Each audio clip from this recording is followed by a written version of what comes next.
In the United States, as a journalist, if you pose any question concerning the activities of intelligence agencies, there is a standard line you would get from government officials in front of the cameras: "We do not talk about intelligence matters." Thankfully today we have President Donald Trump in office, who enjoys displaying the Oval Office agenda without excluding intimate details. Indeed, that is how we learned CIA Director Gina Haspel had flown to Turkey ahead of President Recep Tayyip Erdogan's speech on October 23, which was supposed to reveal the naked truth behind Saudi journalist Jamal Khashoggi's murder at his country's consulate in Istanbul. As far as we can know, that was the first visit of Ms. Haspel to Turkey in her new capacity after she was sworn in as the first female CIA director 5 months ago. Haspel is not a stranger to Turkey. She had served as an intelligence officer in Turkey presumably in the early 2000s and speaks Turkish. As CIA director, her counterpart in Turkey is crystal clear.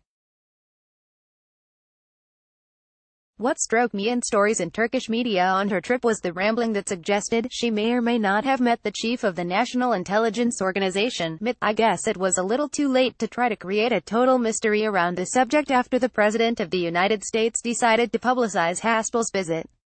One does not need to be a genius to guess the reason behind Haspel's sudden trip was to hear, watch and possibly ask for a copy of the hard evidence of Khashoggi's murder, which was about to be revealed to the whole world by the Turkish president. Not to mention that Haspel would not have conducted such a crucial meeting with anyone else than MIT chief Hakan Fidan. The Washington Post and Reuters both reported that Haspel had listened to the audio of the killing in Turkey. One thing needs to be revisited regarding the audio, which is allegedly in possession of the Turkish intelligence. In the first week following Khashoggi's disappearance, Turkish leaks to the press implied that the Apple Watch on his wrist was able to record things which were later synced with the iPhone he had left outside with his fiancée. That flimsy narrative was later forgotten after some shockingly graphic leaks about the savage air stunned all of us and surfaced everything else. Today it seems all interlocutors of Ankara are silently accepting that the Turkish intelligence is in possession of audio or visual recordings from inside the crime scene because they had wired the Saudi consulate.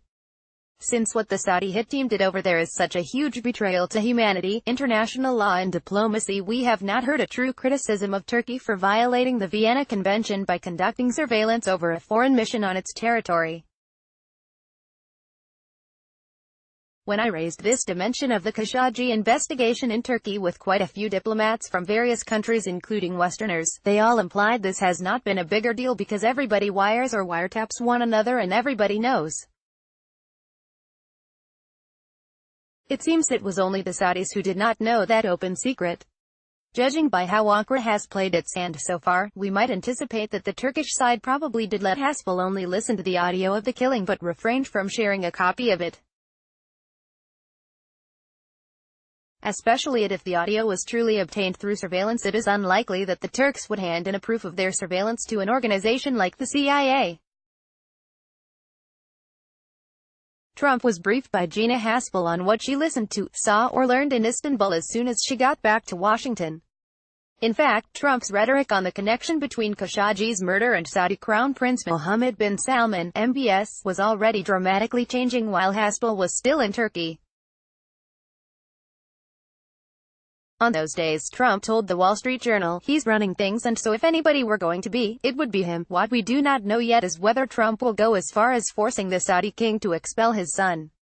What we do know, however, is that Trump's policy toward the kingdom will be one of the primary discussions at the Capitol Hill in the next coming weeks. Both Trump and his Secretary of State Mike Pompeo gave strong signals that they would work with the Congress to introduce global Magnitsky sanctions against the Saudi officials involved in Khashoggi's killing. At that point, the key question will be whether MBS will be officially implicated by the United States for orchestrating the whole thing or not. And Trump might not be able to control the debate, especially if the Democrats win the majority at the House in the coming midterms on November 6 as expected. is quite likely that the intelligence committees at the Senate and the House would invite Haspel to closed sessions to testify on what evidence she was shared in Turkey over Khashoggi's killing. If that happens, we can be almost certain that precious details of her testimony will be leaked. Haspel's appearance in front of the committees at the U.S. Congress might leave an exit strategy, which is silently being shaped between Ankara, Riyadh and Washington, open to serious challenges. Jamal Khashoggi, Gina Haspel, Turkey.